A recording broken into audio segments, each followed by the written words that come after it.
निपात एक अव्यय है। अव्यय का मतलब है कि अगर वाक्य में कोई बदलाव आए तो निपात में कोई बदलाव नहीं आता। वाक्य में कोई वचन, काल, संज्ञा, विशेषण के कारण जो भी बदलाव आए उसके कारण निपात पे कोई असर नहीं होता। तो इस तरह के जो शब्द होते हैं उनको हम बोलते हैं अव्यय। तो एक तो ये अव्यय है, उसके अलावा इसका प्रयोग क्यों करते हैं? इसका प्रयोग किसी भी शब्द या पद में उस पर बल देने के लिए, जब इस बल देना होता है तो हम किसका इस्तेमाल करते हैं? निपात का इस्तेमाल करते हैं। और इसको अवधारक नाम जो है उससे भी पुकारा जाता है।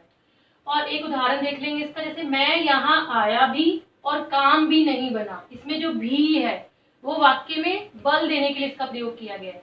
भी क्या है? निपात है। अब कुछ बातें हैं जो निपात के बारे में मैं ध्यान देनी होंगी, जैसे कि एक तो इसका अपना कोई स्वतंत्र अर्थ नहीं होता इसका कोई भी, और ये वाक्य के अंदर जब लगता है तो अतिरिक्त अर्थ प्रदान करता है, अतिरिक्त अर्थ देता है ये। उसके अलावा ये सहायक शब्द तो जरूर है, लेकिन ये वाक्य का भाग नहीं होता। मतलब अगर ये वाक्य में ना भी लगा हो तो वाक्य में संपूर्णता रहेगी, और जब ये लग जाता है तो वाक्य के संपूर्ण अर्थ को ये बदल के रख देता है। ये सारी बातें जो है निपात के बारे में ध्यान देने योग्य हैं। इसके बाद निपात के भेदों पे हम चर्चा कर लेते हैं। जैसे मुझे वहां पर जाकर क्या करना है, क्या क्या बताता है? प्रश्न सूचक, और चिन्ह भी लगा हुआ है इसमें प्रश्न का। तो इस तरह के निपात को बोलते हैं प्रश्न बोधक निपात। और हाँ आपका मत ठीक है, इसमें किसी के मत को हम अपनी स्वीकृति दे रहे हैं, तो इस तरह के निपात को बोलते हैं स्वीकार बोधक निपात। और नहीं वाले, जिसमें आप किसी काम के लिए नहीं बोल रहे हो, तो उस तरह में जैसे मैं आज वहां नहीं जाऊंगा, तो उसको बोलते हैं नकार बोधक निपात। वहां मत जाना, इसमें आप किसी काम को करने से रोक रहे हो, तो उससे बोलते हैं निषेध बोधक निपात। और किसी को सम्मान देने के लिए हम उसके साथ जी लगाते हैं, तो जी शब्द जो है वो क्या है? सम्मान बोधक निपात, कि आज बहन जी जा रही है, बहन के साथ जी लगाकर उसे सम्मान दिया जा रहा है, सम्मान बोधक निपात।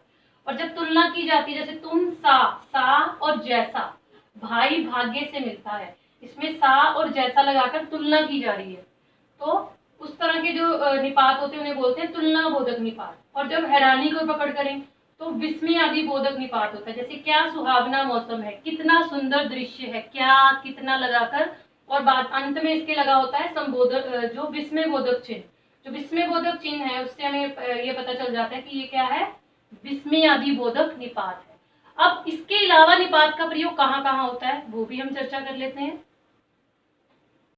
अर्थ को सीमित करने के लिए भी निपात का प्रयोग होता है, जैसे कि तक, भर, केवल और मात्र, ये सारे शब्द जो हैं निपात हैं, जो कि वाक्य के अर्थ को सीमित करने के लिए हम प्रयोग करते हैं। जैसे उदाहरण भी देख लेते हैं, मैं रात भर जागता रहा।